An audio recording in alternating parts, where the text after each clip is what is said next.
So उहाँ सरको फोनमा S22 अल्ट्रामा लाइन आएको थियो र हटाएर रेडी गराएको छौँ। सर भनिदिनु हजुरको एक्सपिरियन्स कस्तो भयो एमटिएस ल्याबमा?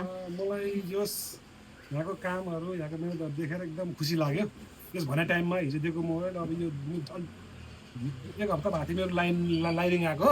हजुर एक हप्ता भएको कारणले उनीहरूले सुरुमै मेरो काम हेरिदिनु भयो। हजुर लाइनिङ आएको 1-2 हप्तामा आउनुभयो भने तपाईँहरूको काम पनि अलिक चाँडो हुने रहेछ। हजुर सर अलि 1-2 वर्ष नकुर्नु होला। हजुर जति कुरो त्यति नै धेरै लाइनिङ आउन चाहिँ उनीहरूलाई त्यति नै गाह्रो हुनेछ काम गर्नलाई।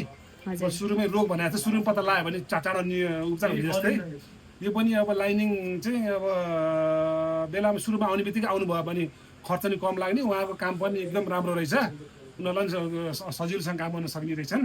त्यही भएर मलाई चाहिँ धेरै खुसी लाग्यो। भन्ने टाइममा ठ्याक्कै दिनुभयो। मलाई पनि एकदम यो लाइनिङ आएर एकदम इरिटेसन भइरहेको थियो। अब अहिले यो मोबाइल पाइसकेपछि चाहिँ एकदम खुसी लागेको छ।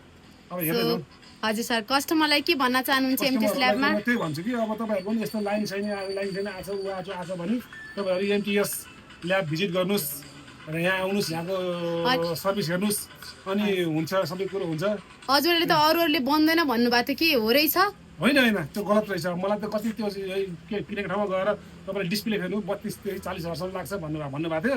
मलाई त टेन्सन भएको थियो। अब के गर्ने, कति हजारमा बनाउनु भयो सर? मैले जम्मा 4000मा मेरो लाइनिङ आएको बन्यो। अब यसको म अब दुई-चार दिन हेर्छु, त्यसपछि अनि अझै म त्यसपछि अनि विश्वास गरेर तपाईँहरूलाई म यसमा हालेर अनि यसको म सबै फिडब्याकहरू सबै दिन्छु म। Sure, thank you. So visit MTS Lab. Okay, हजुरलाई थ्याङ्क यू मेरो मोबाइल बनाइदिनु भएकोमा है। हस् हस्।